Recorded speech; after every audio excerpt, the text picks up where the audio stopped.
Like we already started the branches of psychology. So there are various branches are there. The one is the two branches are there, and in that there are sub branches are also there.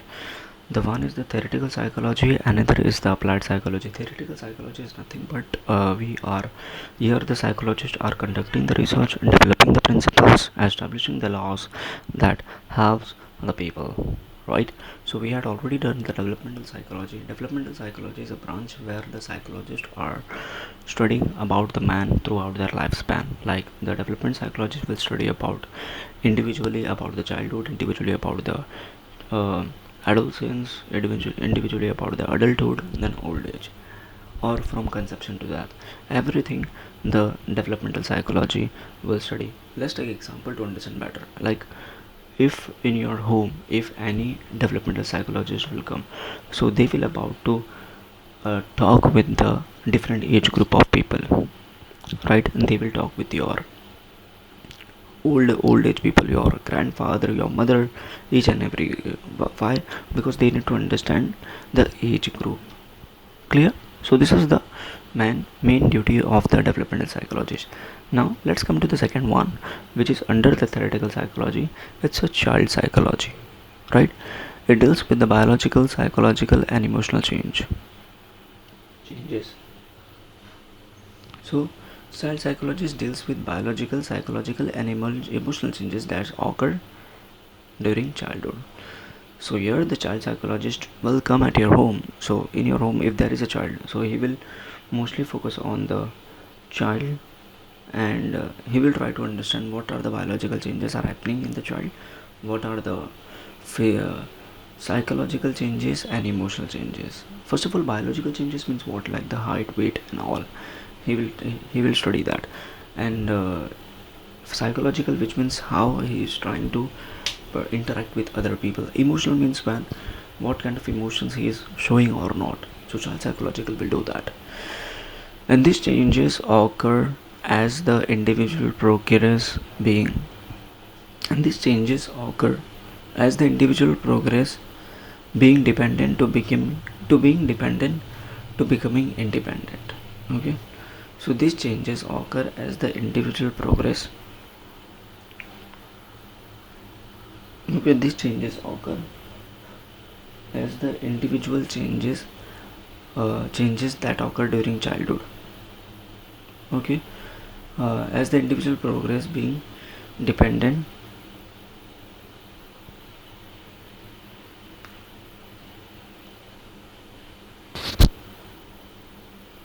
to being independent. So here the child psychologist will see the changes, biological, emotional and psychological changes in the child. But here these changes are occur as the individual progress. And when the psychologist will study these changes, basically in the child these changes are occur when the child is progressing from dependent to independent. What it means? Again, dependent means the child is dependent on mother, on family, and independent means child is not dependent on mother now. So these changes are seen during that time. These changes are occurred that time, from the progress, from the transformation, the progress of between dependent to independent. Okay, so they are saying they refer to point one figure. Yes, child psychologists deal with study of childhood, and this is the adolescence. Like child psychology studies from year to year. Okay, here they are saying, explaining with examples, like psychologists working in this area may study the problems related to the children. Psychologists who worked in this area, they are studying related to the problems which are related to the child. Like the child will child are lying also in school also. If you see the child will lie you, not they are lying in the family, even they lie to the school or their friends. Why the child is bunking, they will study the bunk. Why the child is bunking? Even if you think about yourself, why you are bunking? Because for enjoyment? Yes. So child psychology will study that. And then the stealing means like why the child is stealing something. So the child psychology will study that. Then bad wetting is nothing but the children are feared with someone, so the psychology will study that. They use the standardized psychological tests to measure intelligence, adjustment, etc. So they use they use the standardized psychological test to measure intelligence and adjustment. So they use the standardized psychological test. What they will use? They are using the standardized psychological test. Okay, psychological test to measure intelligence, adjustment, etc. Okay, intelligence, adjustment, etc. So here, if I say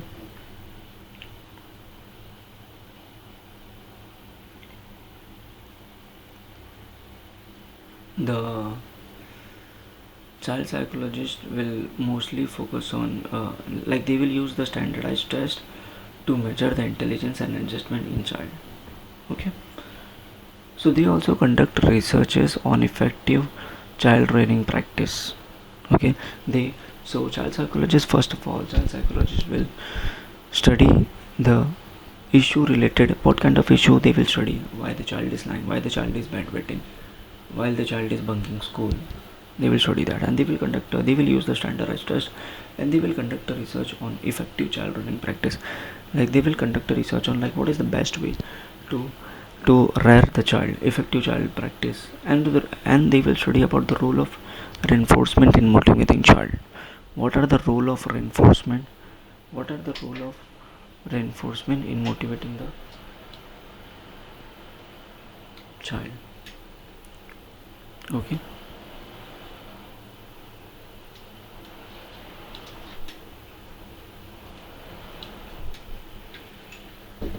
In motivating the child, they will study that.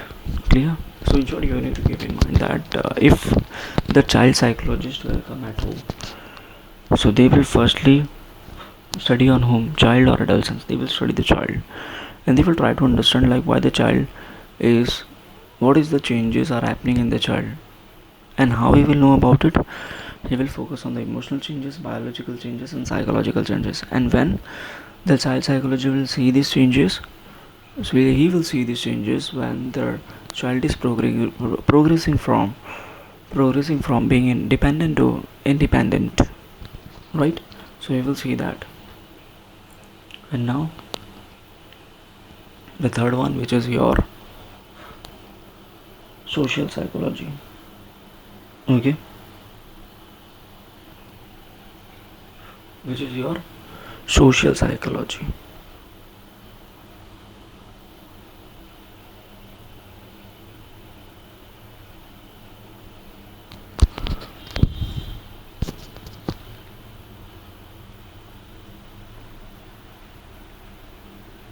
Okay, so social psychology. Social psychology is what? First of all, we need to like children's psychology and development psychology. We have understood by the name also. Like why? What we can understand by the name. Social psychology is nothing but the society. Like we are understanding about the social. Like social means like in your home when you are talking with, interacting with other people. Like you are social, right? Like we have used this term like be a social person. Why you are just keeping quiet every time at any event, right? We spend much of our lives in the presence of other people, right? So here they are saying that we spend much of our life with the presence in the presence of other people with whom we interact in the variety of ways and different settings. So here they are saying that we all spend most of our time with other people. We are interacting in a varieties of ways with that people. Social psychology studies how an individual influences other and get influenced by other, right? So here they are saying that human beings are spending most of their time with other people, and here the social psychologists are trying to understand that how the individual is influencing other people and how the individual is influenced by other one. The one example I can explain you that if you are going to the wedding, right, you influenced by other people, and if you think about your college time, your college lecture, during your classroom, you are influenced by other people. That's why you are joining that particular group, right? You influenced by those group, and even and when you are started spending time on that group, in that group, so you will also, and because of you, other people are influencing. So social psychologists trying their main concern is to study that influencement. Okay.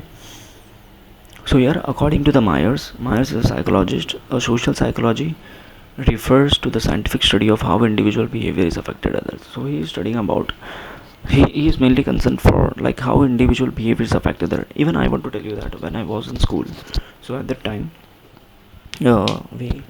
we had a group of 5 or 6 people, and we were always spend time together during the lecture and out of the lecture. So here, what happened, like my behavior was, I was a very quiet person when I was in school, but when i when I joined this group, so what happened, like immediately I became an extrovert person. How? Because this group has influenced on me. This group is influenced me, and like I was interested to play the football, and these groups were interested to play the cricket. So uh, because of me they also started playing the football, and I influenced them. Like first I influenced with them, and then I influenced this group, right? Okay. Now, the primary focus of social psychology is on understanding how individuals are affected by others. Okay. How individuals are affected by others. Clear? So the primary focus of social psychology is on understanding how individuals are affected by others. Okay. So the main concern, as I said before, their main job is to how the individual are affecting others, affected by others, or affecting others. Social psychology examines the issues such as they are focusing on the issues such as the cooperation or conflicts within the groups. They will check about in the groups like conflicts are happening. Like if I take an example, if any social psychologist come at your home, so what he will do, he will try and understand, he will first focus on you and how you are interacting with your family, and how you are influencing them, and how you are influenced by them. So you will first see in your family, like you all are having a cooperation with each other or not. Any kind of conflicts are there within the groups, they will see the attitudes, like what kind of attitudes you have with each other.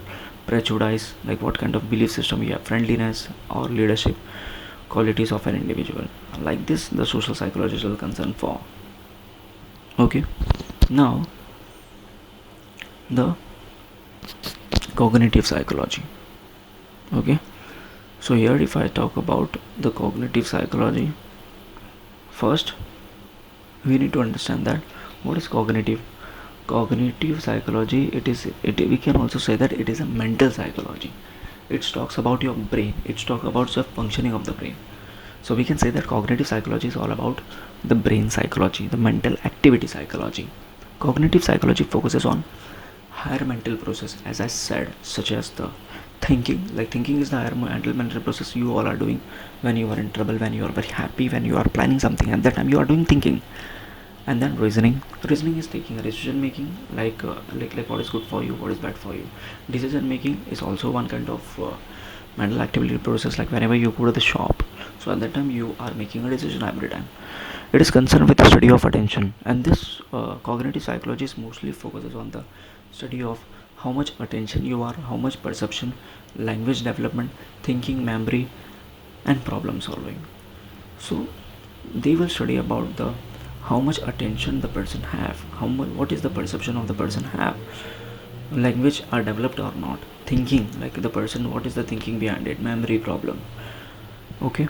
So some of the topics of research in the field could be how, so these are the topic in the research. In this research the field could be how does the memory deception occur. So they will talk about, they will see that like how the memory is disrupted, how the memory is disturbed, what are the different types of learning styles and learning disorder, what cause them, what leads to speech impairment, and how does the decision making mechanism work.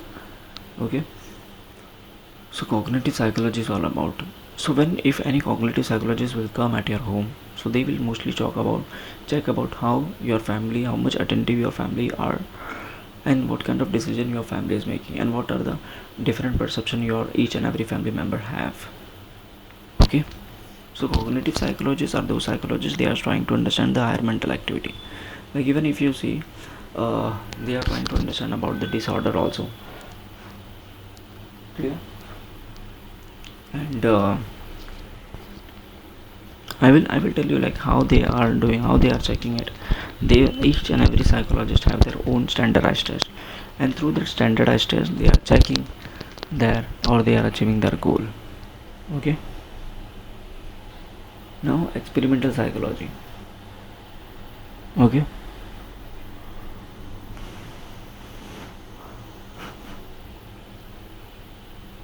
Experimental psychology is very easy. By the name itself you can understand, like here all the psychologists will do an experiment on the control condition.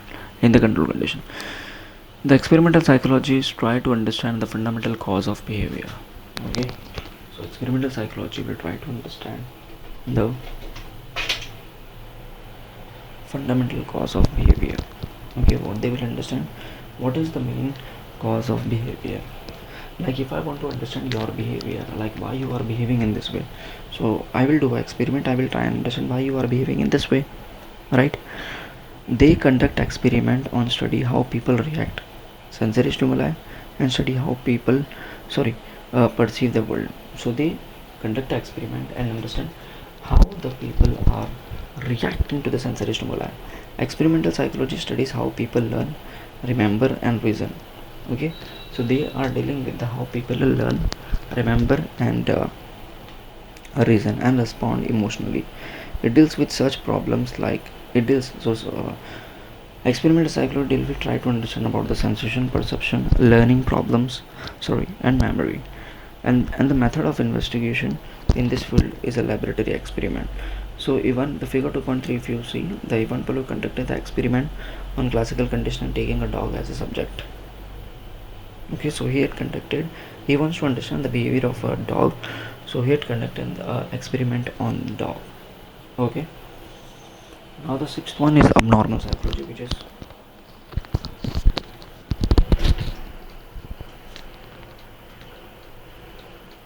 very interesting.